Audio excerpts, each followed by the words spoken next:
Hey everyone, welcome back to my channel. Tonight I'll be reading you a collection of Reddit stories while Minecraft runs quietly in the background. These stories are here to help you unwind, relax, and let your thoughts drift as the night settles in. Whether you're getting ready to fall asleep, or just want something calm to listen to, this is your safe space to slow down. So grab a cozy spot, take a deep breath, and let's begin tonight's stories. She ruined my wedding. The week before our wedding felt like glass, clear, delicate, and ready to shatter if anyone breathed too hard.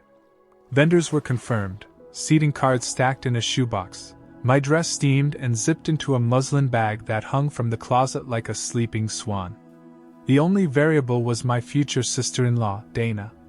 She's the sort of person who narrates a group photo. "Wait, I need to stand in the middle," and then complains that nobody takes candid shots anymore. I had tried, genuinely tried, to fold her into the plans, asked her to help with gift bags, invited her to my hair trial, even offered her a little speech at the dinner. Each time, she found a way to make it thorny. She told the florist peonies were allergic flowers. She messaged the DJ a playlist that looked like it was curated by a haunted jukebox. And she kept tossing out little comments about how white is such a harsh color for most women, as if that would prepare me for some reveal I didn't want. On the morning of, the hotel hallway smelled like coffee and warm carpet. I woke to a text barrage. "Urgent! Need you downstairs. Parking situation. Your shuttle driver is lost." I stepped into my robe, gathered my dress, and padded down to the lobby where our coordinator stood with that fixed smile people wear when they're swallowing panic. The shuttle wasn't lost. It had been told, by someone, to pick up at the wrong entrance. The someone, it turned out, wore a mauve dress and a headband that glittered like a tiara. Dana waved at me as if I were arriving at a brunch she'd planned. The morning kept catching on these tiny snags. The boutonnieres disappeared, then reappeared pinned to the wrong people. The officiant's notes were shuffled. The venue's arch was pushed into better light. That happened to be the spot reserved for our vows. I kept reminding myself there would be a moment later, just me and him and words we had written, when everything else would fade to static. The ceremony call time came and went like a bus we weren't on. Guests drifted in glimmering clusters, sipping water and squinting into the sun. I was tucked behind a hedgerow with my dad, listening to the rustle and thrum of the crowd. From somewhere near the front, Dana's voice lifted, bright and projective.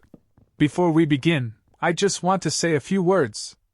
Our coordinator cut through the greenery like a deer. "She's on the mic," she whispered. My chest went cold.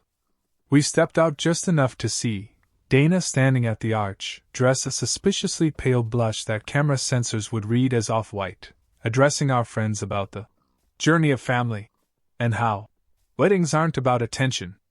It would have been funny if I weren't inside it. The DJ, to his credit, gently faded her down.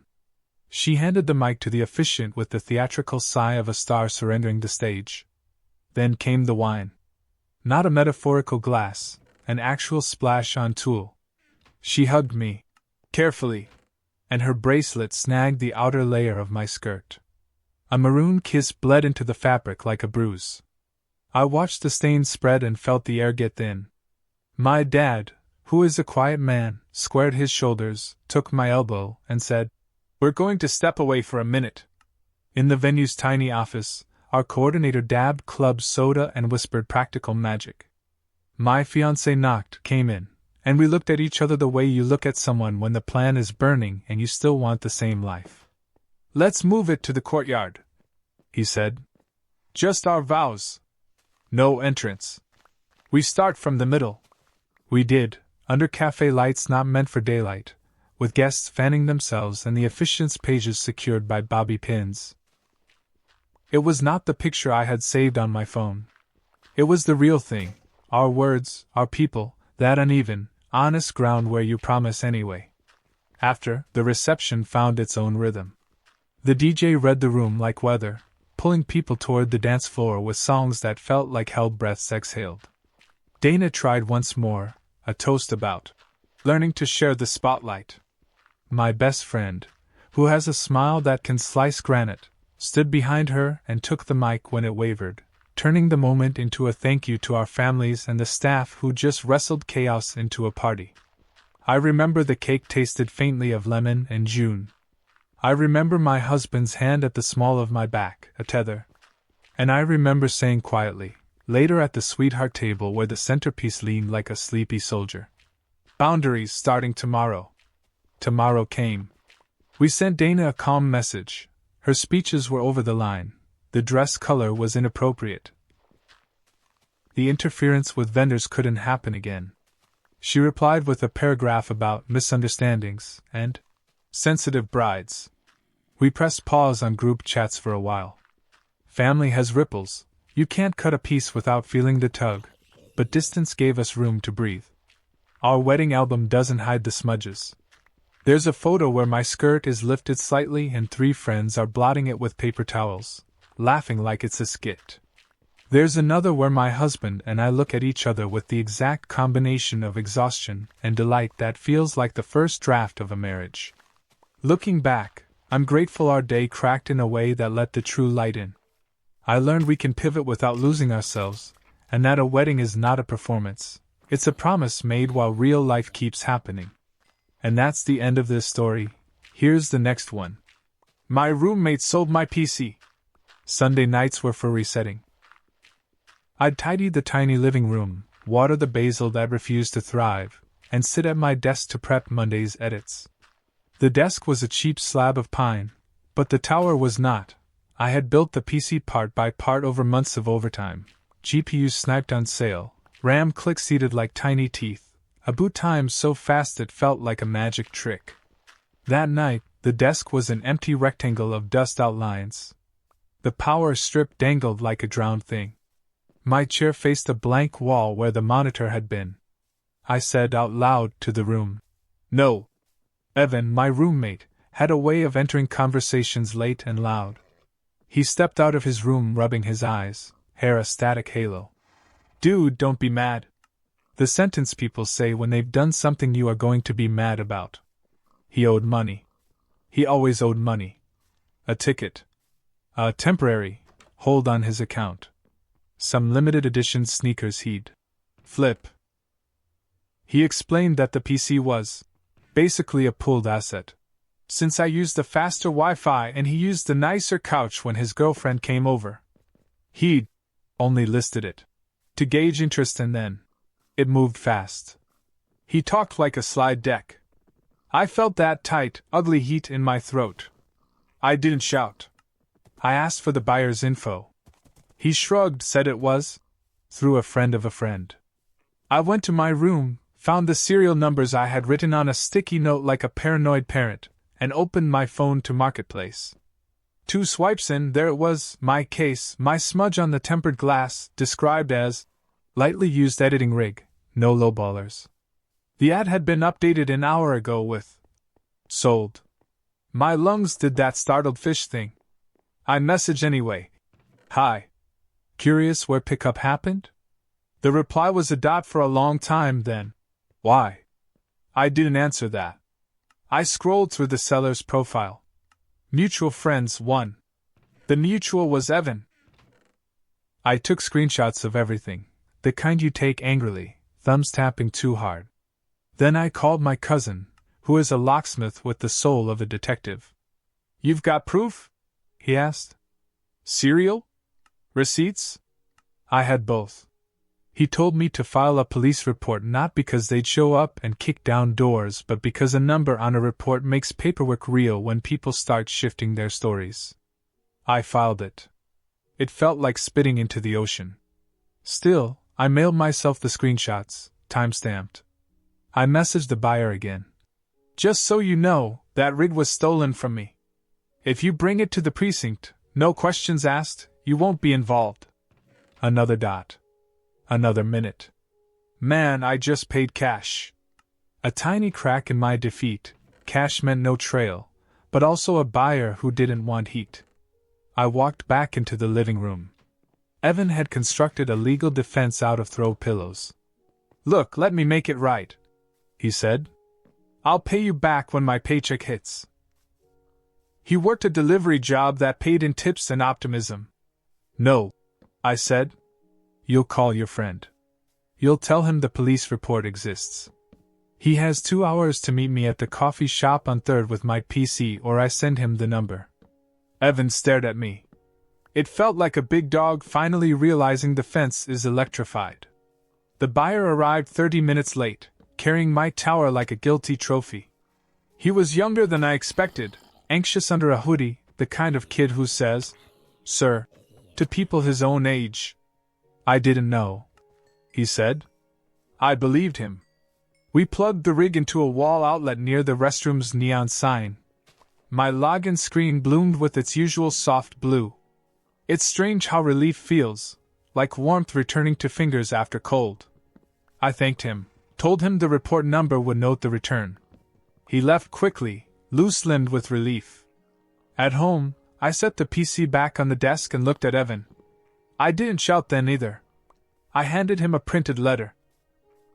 30-day notice to vacate month to month. You can pay back what you think you owe in that time, I said. But either way, you're moving out. He tried 5 arguments at once. I let them fall. Over the next weeks, he morphed from furious to apologetic to logistical. Boxes, a borrowed van, a key slid under my door with a text that said, "No hard feelings." There were feelings. I installed a small safe under the desk and got a deadbolt put on my bedroom door. I kept copies of everything in a folder named with a word only I would recognize. It wasn't paranoia. It was keeping my life tied to my life.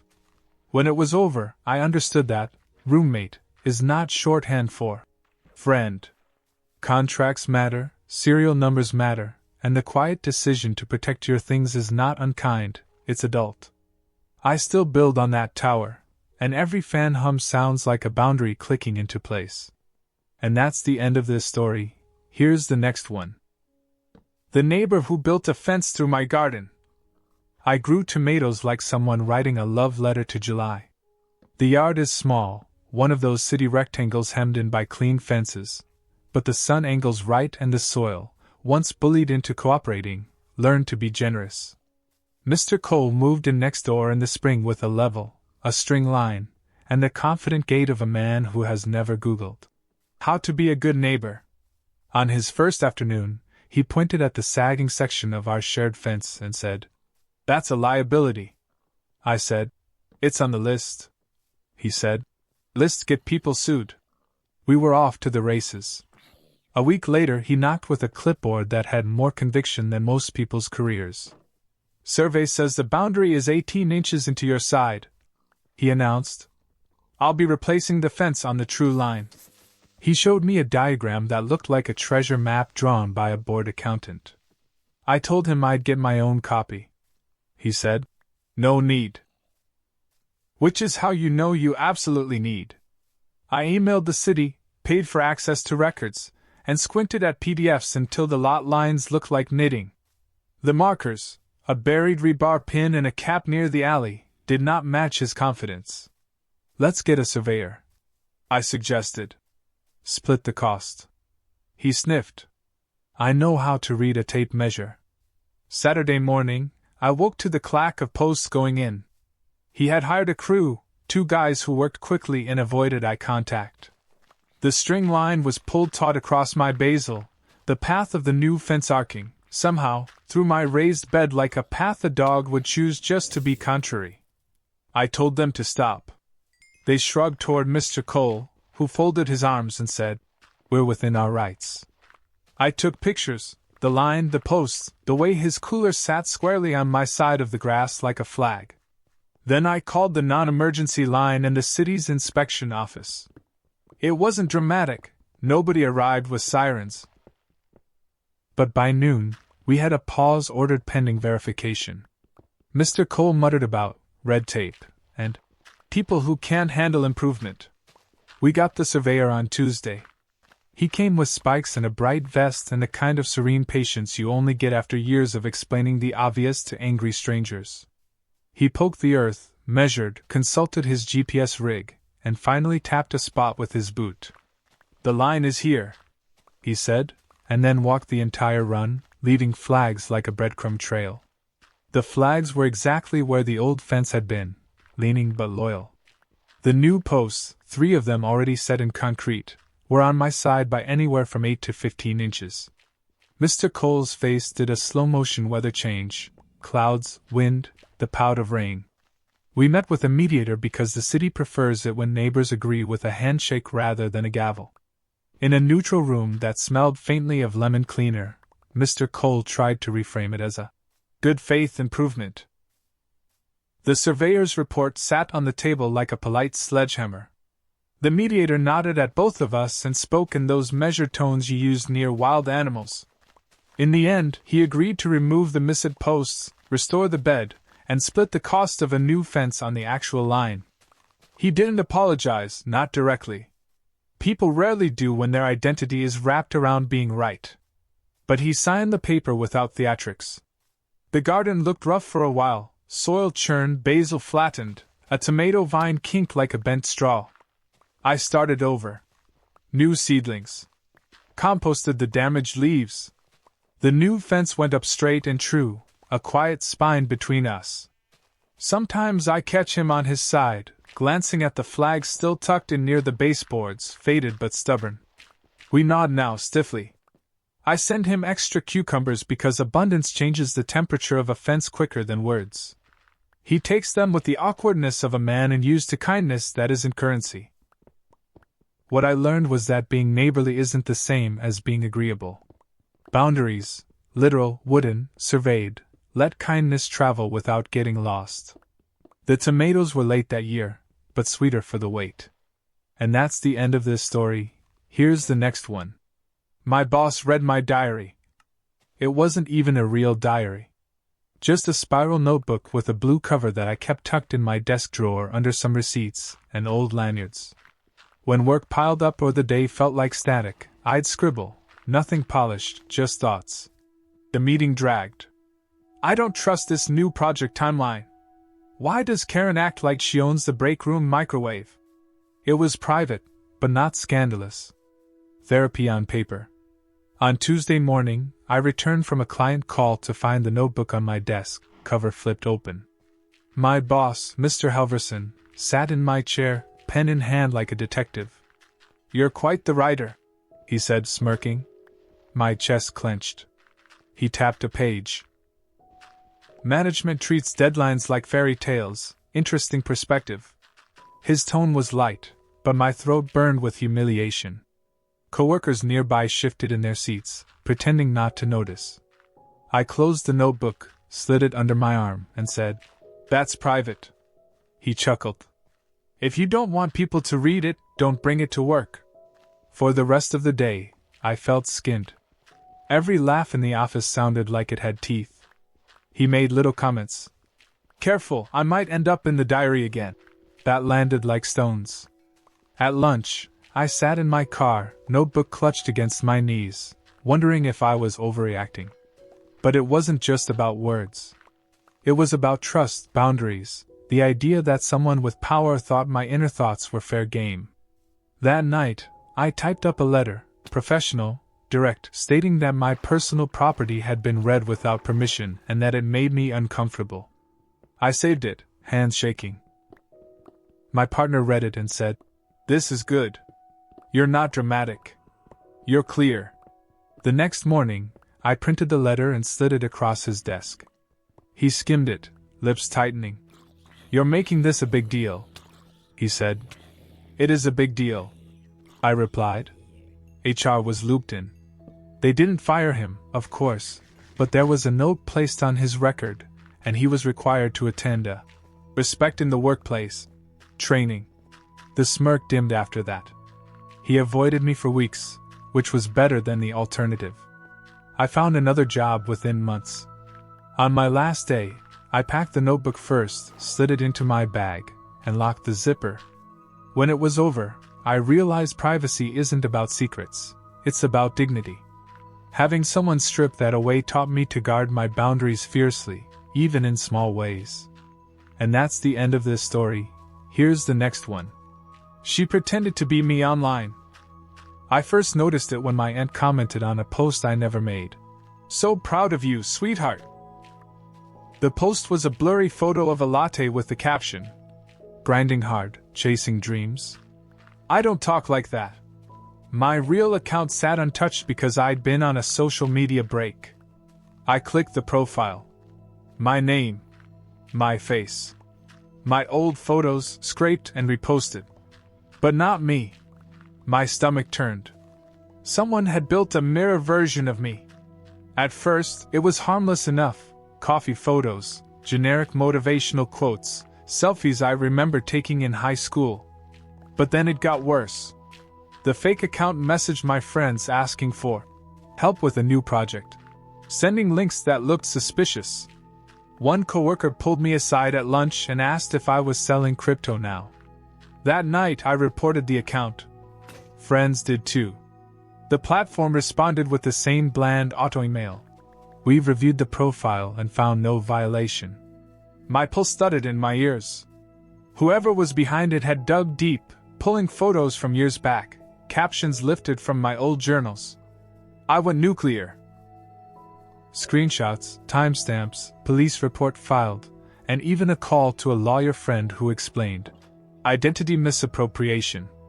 The platform only reacted after I posted publicly, tagging them, showing proof side by side. Within 24 hours, the fake account vanished. No apology, just gone. Relief came with an aftertaste of unease. Who had done it? Why? I never found out. But I changed every password, scrubbed old public posts, and now treat my online presence like a locked garden.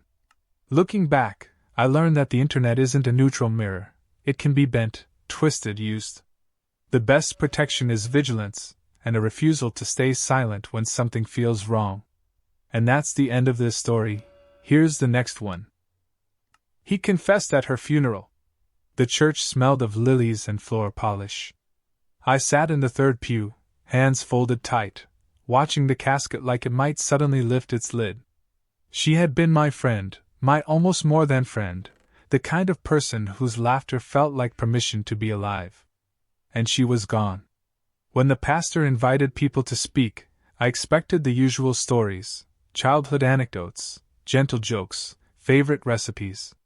Instead, Mark, her ex, walked up. He had always been a shadow in her stories, controlling, jealous, a storm cloud of a man. His voice trembled at first, then steadied. "I need to say this," he began. His eyes swept the room, daring someone to stop him. "I never stopped loving her. Even when she left me. Even when she blocked my number. I came by her house every week just to see if her light was on. She didn't know. She couldn't know. But I was there. Always there." A ripple passed through the pews. My stomach clenched. Was this grief, or obsession unmasked? He went on. "She dated others, but none of them understood her like I did. She should have been mine forever." The pastor shifted uneasily. Her parents stared straight ahead, faces carved from stone. Finally, someone stood, her brother. He walked to the pulpit, placed a hand on Mark's shoulder, and whispered something that drained the man's face of color. Mark stepped down, trembling, and left the church before the service ended. The silence he left behind was heavier than his words. Later, in the reception hall, people whispered about restraining orders, late-night knocks on her door, a history of things left unsaid. I sat by the punch bowl, shaking, realizing how much of her life I never knew. When it was over, I understood that funerals are not just about remembering, they're about revealing. Some truths crawl into the light only when it's too late to confront them. And that's the end of this story. Here's the next one. My friend stole my baby name. Names had always been important to me. I kept a little list on my phone, half journal, half dream, filled with words that felt like futures. Clara, Rowan, Juniper. When I finally got pregnant, the list became real. My partner and I circled one name in particular, a name I'd loved since I was 12. We didn't tell many people, just family, and my closest friend, Melissa. We had coffee one afternoon, my belly just beginning to show, and I told her. We're going to name her Eloan. Melissa smiled, leaned across the table, and squeezed my hand. That's beautiful. 2 months later, Melissa posted an announcement. She wasn't due until after me, but there it was. We can't wait to welcome baby Eloan. I stared at the screen until the letters blurred. I called her, trying to keep my voice steady. Melissa, that's the name I told you about. She laughed nervously. I know, but I just loved it so much. It stuck with me. I couldn't believe it. Out of every name in the world, she chose mine? She insisted it wasn't about stealing, that names weren't property, that I couldn't own Eloan.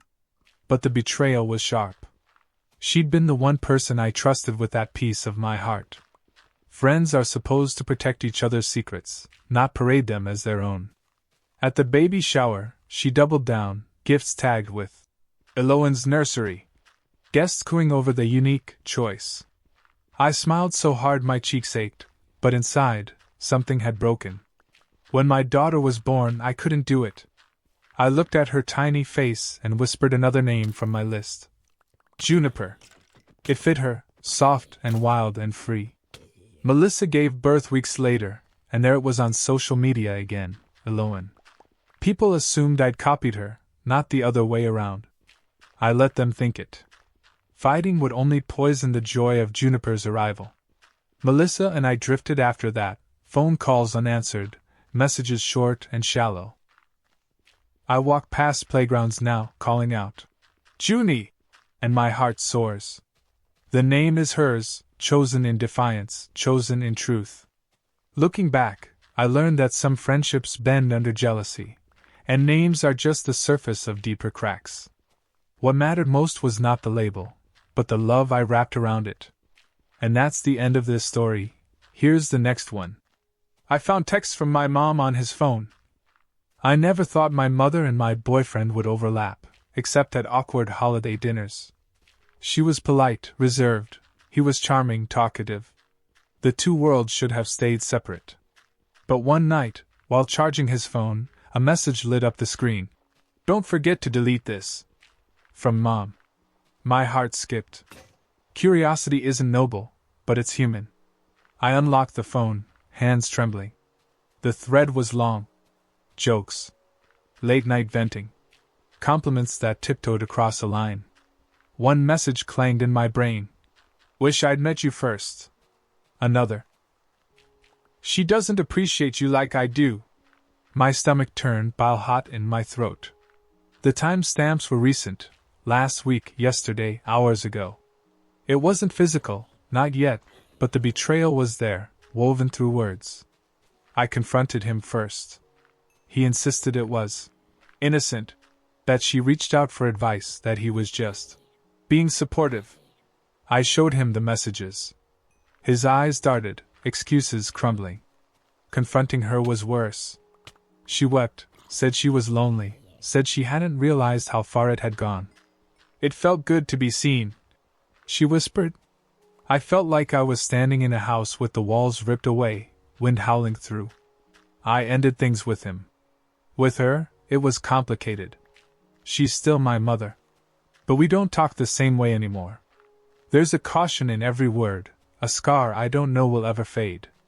When it was over, I realized betrayal doesn't always look like cheating in the flesh. It can be an intimacy that grows in shadows, tearing trust apart word by word. And that's the end of this story. Here's the next one. He took the ring back. The proposal had been perfect. On a snowy night, fairy lights strung across the balcony, him down on one knee with a ring that sparkled like frost.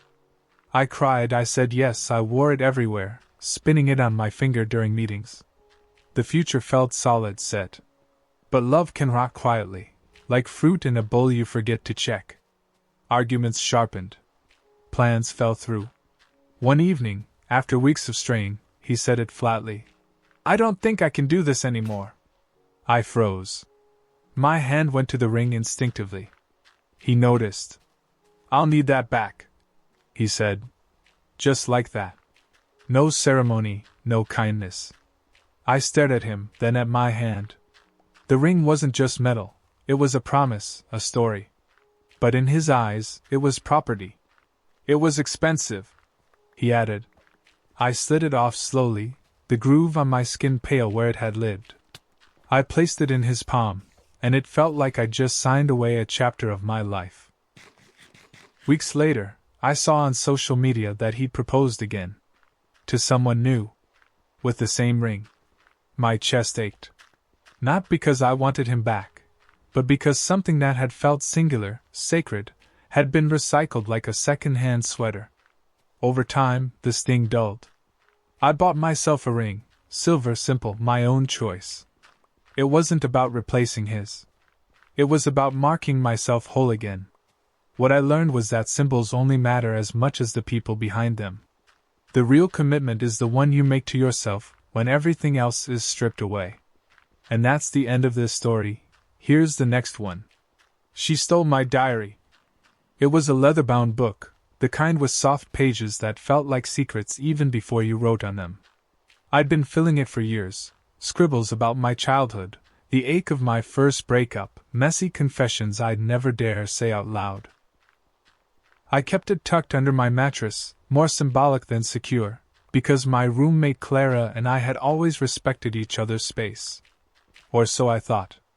One night, I came home to find her sitting on the couch with friends. They were laughing, loud, careless laughter that didn't match the TV murmuring in the background. My stomach dropped when I saw the diary in her lap. Pages open. My handwriting naked under their eyes. I froze in the doorway. "Is that mine?" I asked, my voice tighter than I wanted. Clara giggled, holding it like a prop. "Relax, it's just funny stuff." One of her friends chimed in, quoting a line I recognized instantly. "I think I love him, but what if he never loves me back?" The laughter stung worse than any insult. Those were my thoughts, my rawest moments, and they'd been turned into a comedy routine. I snatched the diary back, hands shaking. "You had no right." Clara rolled her eyes. "You shouldn't hide things if you don't want them found." It was such a childish excuse that I felt dizzy with rage. That night I packed. The lease still had months left, but I couldn't sleep under the same roof with someone who thought my pain was entertainment. I stayed with a cousin until I found a new place. Clara texted once saying I'd overreacted. I didn't reply. I bought a small lockbox and placed the diary inside, not because I planned to write again immediately, but because I needed to remind myself my words deserved protection. When I finally picked up a pen again, it was shaky at first. But the pages didn't judge. They held me the way people should. Looking back, I realized trust isn't broken in grand betrayals, it's shattered in small, cruel choices. And once it's gone, you don't owe anyone a second chance. And that's the end of this story. Here's the next one. My dad crashed my wedding. We hadn't spoken in 5 years. The silence wasn't from lack of love, it was from too much chaos. My dad had a way of making every room morbid around him. Loud jokes, louder opinions, always one drink past reasonable. When I got engaged, I decided quietly not to invite him. It hurt, but it felt necessary. My mom supported me. My fiancé agreed. The guest list was printed without his name. On the wedding day, under a sky just beginning to blush with sunset, I walked down the aisle feeling lighter than I had in years. Until I saw him. Standing near the back, rumpled suit, eyes glassy, swaying slightly like a tree in the wind. Gasps rippled through the rows as he stumbled forward. "That's my little girl!" he shouted. My hands trembled on the bouquet. The officiant hesitated. My fiancé's jaw tightened. Dad reached the front, trying to hug me, slurring about how he couldn't miss his baby's big day. I smelled the alcohol on him, sharp and sour. The crowd shifted uncomfortably, phones discreetly lifted. My mom stood, face pale, whispering his name like a plea. Security wasn't part of the plan, but the venue manager moved quickly, guiding him away with firm hands. He shouted promises, apologies, declarations of love that echoed even after he was gone. I tried to reset, to breathe, to focus on the vows. And I did. But the moment lingered, a bruise beneath the joy. Later, at the reception, my mom hugged me and whispered, "You did the right thing." I nodded, though my heart ached. I sent him a letter weeks later, explaining everything. That I loved him, but I couldn't let him keep burning holes in my milestones. He never replied. Sometimes I look at the wedding photos and see the spot where he stood, just out of frame. It's both absence and presence, all at once. When it was over, I realized family can love you and still harm you. Protecting your joy doesn't make you ungrateful, it makes you whole. And that's the end of this story. Here's the next one. My best friend kissed my fiancée. It happened at a party we hosted, candles flickering, glasses clinking, the air warm with laughter. I had stepped into the kitchen to grab more ice. When I returned, the room had shifted. Conversations hushed. My best friend, Mia, was too close to him. And then I saw it, a kiss. Quick, sharp, like a theft. My fiancé pulled back immediately, hands raised, face pale. But the damage was done. The room felt like it had tilted on its axis. Mia tried to laugh it off. It was a joke. Just a dare. But nobody was laughing. I felt my face burn, the tray of ice cubes trembling in my grip. My fiancé turned to me, eyes wide, stammering. I didn't, she. Words failing under the weight of what I'd seen. I left the party, guests murmuring, the night air biting against my skin. Mia followed, pleading. It didn't mean anything. You know I love you. Her voice cracked, desperate, but I couldn't look at her. In the days that followed, lines were drawn. My fiancé apologized, endlessly, insisting he hadn't invited it, that he'd pushed her away the second it happened. I believed him. But Mia? She was no longer my friend. I blocked her number, deleted years of photos, grieved the friendship like a death. The wedding still happened, love intact, but the bridal party had one less person. Years later, I don't regret it. Trust, once shattered, doesn't rebuild in the same shape. What I learned was that loyalty reveals itself not in words, but in moments of weakness. Some betrayals cut clean, leaving no room for repair. And that's the end of this story. Here's the next one. He stole from my grandma. My grandmother's house was a museum of love, knickknacks, quilts, shelves of porcelain figurines collected over decades. Every piece had a story. When my cousin Tyler moved in, temporarily, she was thrilled. Company, help with groceries, someone to fix the squeaky back gate. At first, it seemed fine. He charmed her, cooked once or twice, made her laugh. But things began disappearing. At first small, earrings, a silver spoon. She thought she misplaced them. Then bigger, her wedding ring, her husband's watch. I confronted Tyler one afternoon. She's missing things. Do you know anything? He shrugged, eyes sliding away. Later, I checked his room while he was out. The jewelry box was there, tucked under clothes, filled with her treasures. My chest burned with rage. I showed Grandma. She sat down hard, hands trembling, whispering, "Not him. Not family." Tears welled in her eyes, not for the objects, but for the betrayal. We called the police. Tyler was furious, shouting that we had no proof, that it was just safekeeping. But the evidence was undeniable. He was arrested, released on bail, and vanished from family gatherings. Grandma never replaced the stolen pieces. Instead, she placed photos of them in a frame on her dresser, a silent reminder of what had been lost. The laughter in her house dimmed for a long time. Looking back, I realized blood doesn't excuse betrayal. Sometimes family wounds cut deepest, because the trust runs so much thicker. And that's the end of this story. Here's the next one. She faked being pregnant. We had only been dating 3 months when she told me. Tears in her eyes, trembling hands. I'm pregnant. My world tilted. I wasn't ready, but I wanted to step up. I promised her we'd figure it out, that she wouldn't be alone. We told friends, family. My parents sat stunned at the dinner table. I worked extra shifts, started saving every spare dollar, imagining cribs and diapers. She basked in the attention, hand on her belly, smiles for strangers who congratulated her. But things didn't add up. No doctor visits. No sonograms. Every time I asked, there was an excuse: scheduling issues, insurance problems. Next week. My gut twisted. One night I asked again, firmly. She snapped, "Don't you trust me?" The silence after that question was suffocating. I started checking.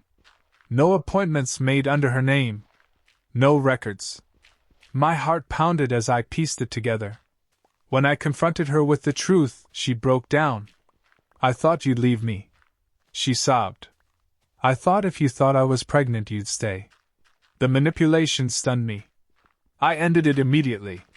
The fallout was messy, friends divided, whispers of sympathy or scorn.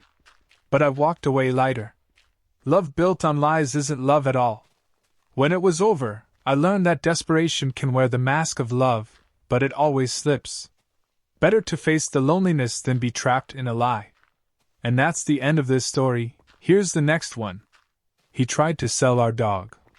Our golden retriever, Daisy, wasn't just a pet, she was family. She slept at the foot of our bed, rode shotgun on road trips, wagged her whole body when we came home. My boyfriend adored her too, or so I thought. Until one evening, I came home early and found him on the porch with a stranger. Daisy's leash in hand. Money folded in his pocket. "What's going on?" I asked, ice in my veins. He stammered.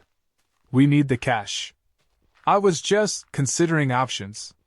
The stranger looked uncomfortable, muttered something, and left quickly. I stood there, stunned, watching Daisy tilt her head in confusion, tail wagging nervously. "You were going to sell her?" I demanded. He tried to spin it. How dogs are.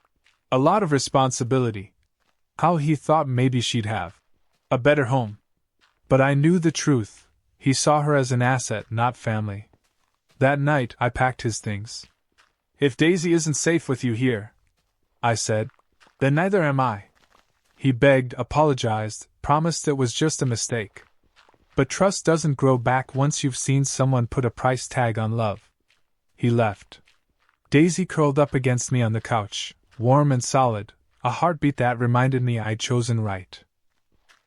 What I learned was that loyalty isn't shown in grand gestures, it's in the everyday choice to protect what matters. Daisy never doubted me.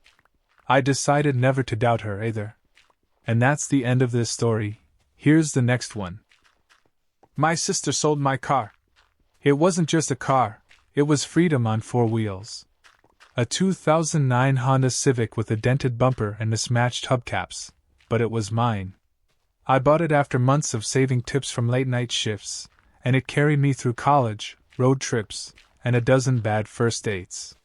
My younger sister, Lily, didn't drive much, though she always asked to borrow it for errands. I tried to set boundaries. "Please just fill it back up with gas if you use it." She would laugh and wave me off. I thought the worst she could do was return it messy. One Friday night, I got off work late and headed to the lot where I always parked. The space was empty. My chest tightened. Maybe I parked on the wrong level? I wandered, clicking my key fob like a desperate signal. Nothing. When I got upstairs, Lily was on the couch, scrolling her phone like the world wasn't upside down. "Where's my car?" I demanded. She barely glanced up. "Oh, someone came to get it." My pulse spiked. "What do you mean someone came to get it?" She shrugged. "I sold it." The words hit me like a crash. She explained it so casually, said she needed cash fast, and that she'd listed online as hers. She'd taken the spare key from the kitchen drawer, snapped some photos, and within 2 days, a stranger handed her an envelope of bills in the driveway. I couldn't breathe. My car wasn't just transportation, it was every ounce of independence I'd fought for. I grabbed her phone and pulled up the listing, My Civic, with its dented bumper captioned, "Great first car, lightly used." I wanted to scream, but instead I called the number in the messages. A man answered confused. I explained it was stolen property. His voice turned defensive. "I paid fair money, I don't want trouble." He agreed to meet at a police station, but only if I had proof. I dug out every document I had: registration, insurance, even the receipt from when I replaced the battery. At the precinct, the officer compared the VIN and nodded slowly. "It's yours." The buyer scowled but handed over the keys. I drove it home with shaky hands, promising myself it would never leave my sight again. As for Lily, I didn't yell. I packed her things. "You can't stay here," I said, voice calm but cold. Family or not, trust once broken doesn't patch easily. She cried, begged, called me heartless. But the truth was simple: she'd taken my lifeline and tried to turn it into pocket change. The next morning, the spare key was gone from the drawer. And so was she. Wrap up.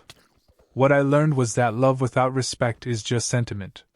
My Civic may not be shiny, but every time I slide behind the wheel now, it feels like proof that I can protect what's mine. And that's the end of this story. Here's the next one. She drained my bank account. It started small: coffee runs, streaming subscriptions, a takeout bill here and there. My girlfriend, Tara, had asked once if she could use my debit card when hers got flagged. I didn't think twice. We'd been together a year, living in the same apartment, splitting bills, well, mostly. I trusted her. But one evening, as I logged into my bank app to check if rent had cleared, my jaw went slack. The balance stared back at me: $11.42. Yesterday it had been nearly $2,000. A wave of nausea hit. I scrolled transactions: Amazon charges I didn't recognize, a boutique clothing store, online cosmetics. Hundreds gone in less than 2 days. My phone buzzed, a text from Tara. "Don't freak. I'll explain." When she came home, bags dangled from her arms: designer jeans, skincare sets, things I knew she couldn't afford. She tossed them onto the couch like gifts at Christmas. "These are investments," she said, grinning nervously. "I'll resell half of it, make double." My chest tightened. "You used my money," I said. She rolled her eyes. "Ours." "You always say what's mine is yours, right?" I wanted to shout, but the words stuck in my throat. That night I barely slept, tossing between anger and disbelief. In the morning, I marched to the bank. Fraud claim? Denied, because it was my partner, authorized on the account. Technically, the teller said, it isn't theft if you gave her access. My pulse pounded. I felt trapped, like I'd invited the wolf into my own house. At home, I demanded she pay me back. She laughed bitterly. "With what?" "My job barely covers groceries." Then her voice sharpened. "You're supposed to support me. Isn't that what couples do?" I confided in a friend, and he asked the question I'd been avoiding. "Do you trust her?" The answer cracked me open. No. Not anymore. I froze the card, opened a new account, redirected my paycheck. Tara raged, accusing me of betrayal, of treating her like a criminal. But deep down, I knew, trust is a vault, and she'd picked it clean. The end wasn't dramatic. No screaming fight. Just me packing her bags while she begged, swore she'd change, offered repayment plans that sounded like fantasies. I told her quietly, "You didn't just take money. You took the ground under my feet." She left with the bag she'd bought, her heels clicking down the hall like a countdown. Weeks later, I was still broke, clawing my way back paycheck by paycheck. But my account was mine again. And strangely, that felt richer than anything she could have bought. Looking back, I learned money isn't just numbers, it's trust in physical form. Once someone spends it without care, they've already spent the relationship too. And that's the end of this story. Here's the next one. My roommate stole my identity. Living with Alex felt easy at first.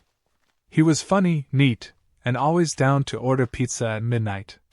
We split rent on a handshake and promised to respect each other's space. Things seemed fine, until I started getting emails about new accounts. A store card I never applied for.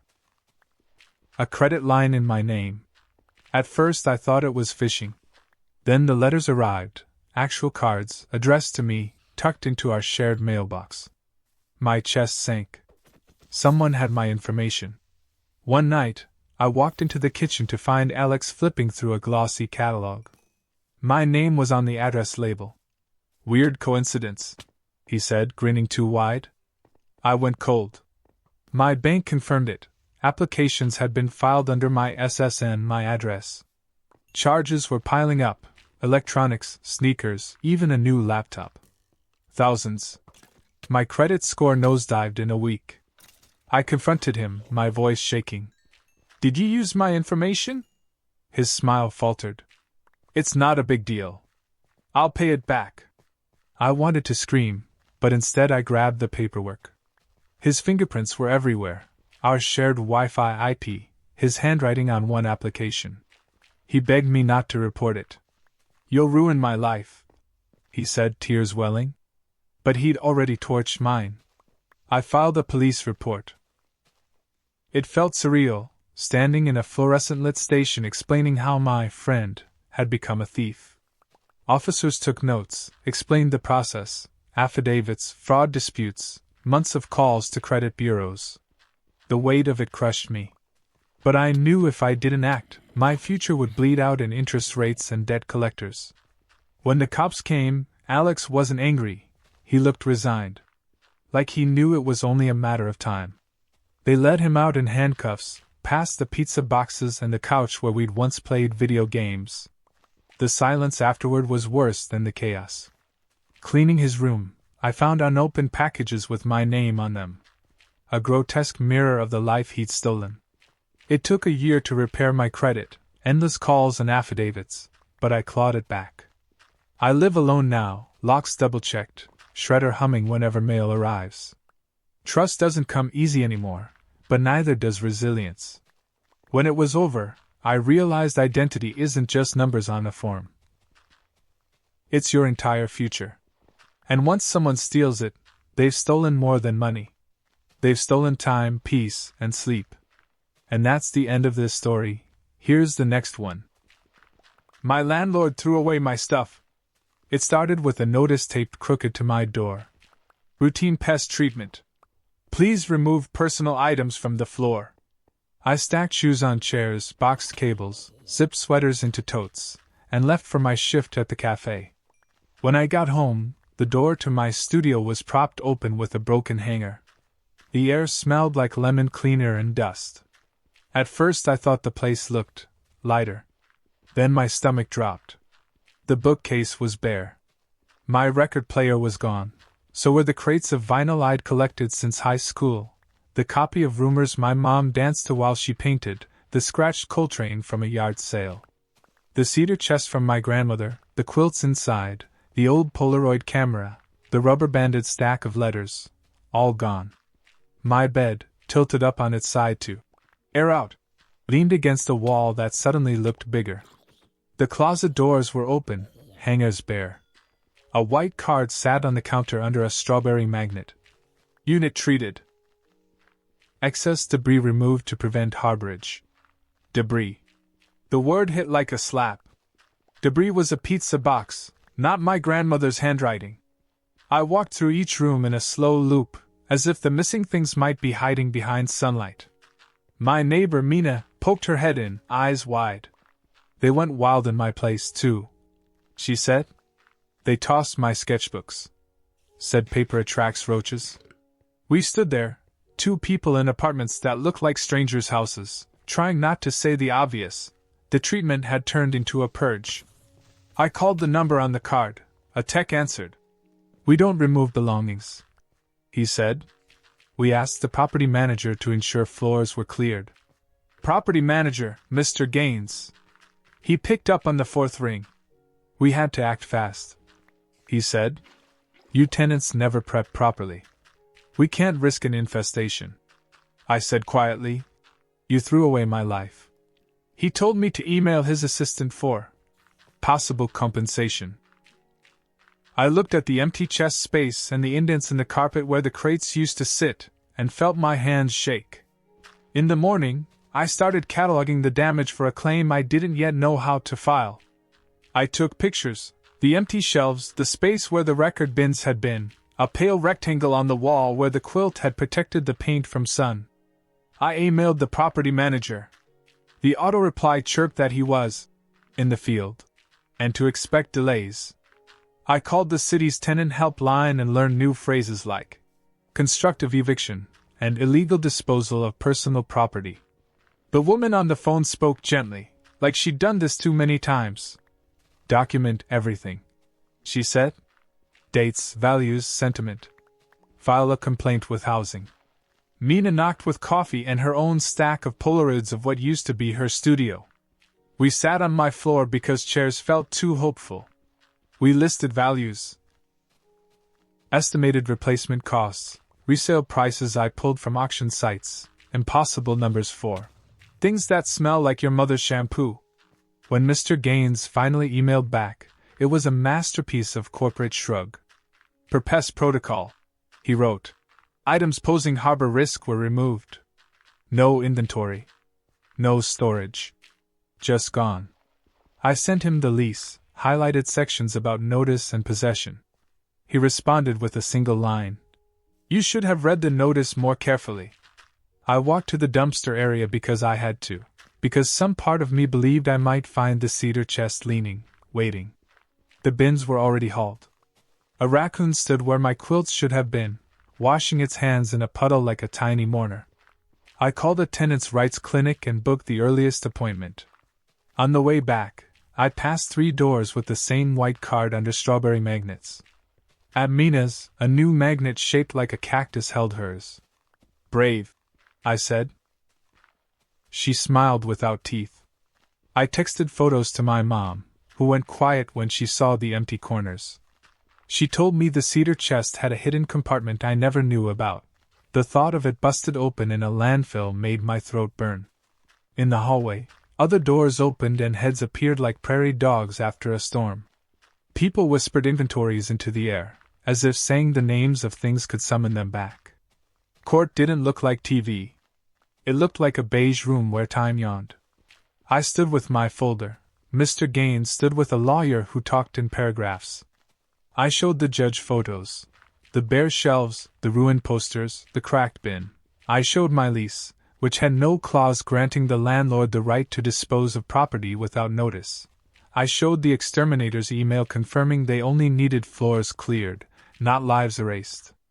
The judge's face didn't change much, but her questions did. Where is the inventory of removed items? The lawyer shuffled papers that didn't exist. Why weren't tenants given access to retrieve belongings? More shuffling. In the hallway, between continuances, I ran into 2 other tenants with the same hollowed-out look. We shared lists like war stories. One man lost his father's medals. A woman lost the baby clothes she'd saved. Just in case. On the final day, the judge ruled the landlord had violated the lease and state law. Damages weren't magic. They wouldn't conjure my grandmother's cedar smell or the weight of letters in a rubber band, but they were real. 3 months' rent, plus replacement value for documented items, plus a fine. Mr. Gaines frowned like someone had spilled coffee on his shoes. After, he approached me with a hand extended and a practiced apology that sounded like a voicemail. I didn't take his hand. I took the check, moved out, and bought a second-hand record player that clicked when it started, like a cricket. People sent me small mercies. Mina found a quilt at a thrift store with almost the same pattern. My mom mailed me a copy of Rumors with a note. For dancing while we repaint. The new apartment is smaller but stubbornly mine. I keep an inventory now, but also something softer, a list of sounds I love. The click of the needle, the kettle's sigh, the quiet thud of boxes unpacked and staying put. Some nights I dream the chest is back where it belongs, that I open it, and everything smells like cedar and paper and safety. I wake up and it isn't there.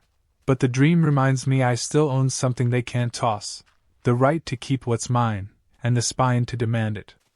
After the dust settled, I realized compensation can't replace a history, but boundaries can keep the next history safe.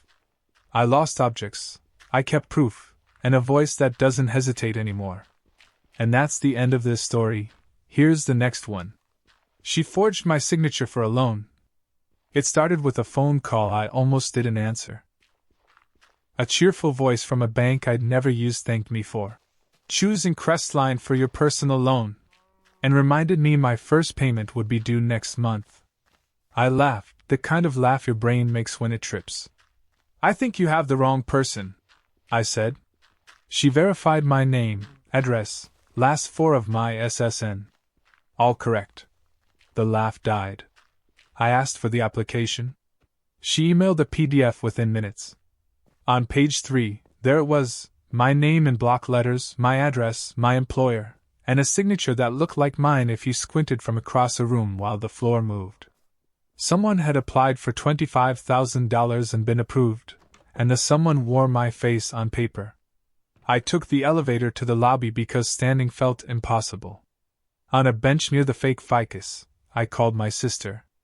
Liz picked up on the first ring. Weird question, I said. Have you ever heard of Crestline Bank? Silence, then a too casual cheeriness. Why? That's the thing about love. It teaches you the weight of pauses. I pressed. She deflected. Finally she sighed. I was going to tell you, she said. It's temporary. I just needed help to consolidate some debt. I'll pay it back fast. My mouth went dry. You forged my signature. She said it wasn't forgery if we were family. She said I had better credit and stronger paperwork. She said she did it for both of us. I hung up because any words I said then would dissolve something we might still need. I spent the afternoon in a bureaucracy maze. I filed an identity theft affidavit, placed fraud alerts with all 3 credit bureaus, and sat on hold long enough to memorize Crestline's hold music, a watery piano loop that felt like polite drowning. The bank's fraud department was professional and distant. They asked if I'd ever shared my documents. I hadn't, not in years, but Liz and I had lived together after college. She'd helped me skin things into a shared folder. We'd once used the same printer. The fraud rep explained the possibilities like a weather report. Family fraud is common. Often the perpetrator expects leniency. He said perpetrator, like it was a stray dog. I drove to Liz's apartment. She opened the door with a smile that looked borrowed. Boxes lined the walls, labeled sale, keep, maybe. A spreadsheet sat open on her laptop like a confession. It got away from me, she said. Interest piled up. I thought if I could just reset, I'd stop drowning. I believed her about the drowning. But she hadn't asked me for a life preserver. She'd strapped one on and pushed me under. I told her the loan was fraudulent, and I was disputing it. She begged me not to. They'll come after me, she whispered. It'll ruin my job. I thought about my own job, my rent, the life I'd built on careful math. She offered payment plans, handwritten IOUs, a promise to cook dinners for a year, as though love could be itemized. I left without hugging her. My arms felt like law. Unwinding the loan took weeks that felt like a season. I filed a police report because the bank required one. The officer's eyebrows lifted when I said my sister's name. He gave me a look I won't forget, part pity, part respect. Crestline froze the account pending investigation, which sounded merciful until collectors still called with robot voices insisting I owed what I didn't borrow. I kept a folder by the door, affidavits, copies, timestamps, the kind of paperwork that makes your life look like evidence you deserve it. At night, I lay awake imagining Liz saying, "Hello?" in that bright way and hearing the same demands. We met once more on neutral ground, our mother's kitchen, lemon oil and old sunlight. Mom cried before we even sat. Liz said she was sorry. I believed her, but apologies don't scrub ink from paper. In the end, the bank classified it as fraud and closed the account. My credit rebounded slowly, like a bruise fading. Liz took a smaller, legitimate loan in her name and moved in with Mom to dig out. We didn't speak for months. When we finally did, it was about weather and groceries, the safe words people use when they don't trust themselves not to break. Family can be a rope, I learned. It can pull you out of the water. It can also tangle your ankles and drag you down if you pretend a knot isn't a knot. In hindsight, I learned love and accountability have to live in the same room. I forgave my sister. I didn't excuse her. Paperwork fixed the loan. Boundaries fixed the rest. And that's the end of this story. Thanks for spending your time here tonight and listening to these Reddit stories. I hope they helped you relax and gave you a moment to slow down. If you enjoyed this video, don't forget to subscribe. It really helps me keep making more of these for you. Wishing you a peaceful night, and I'll see you in the next one.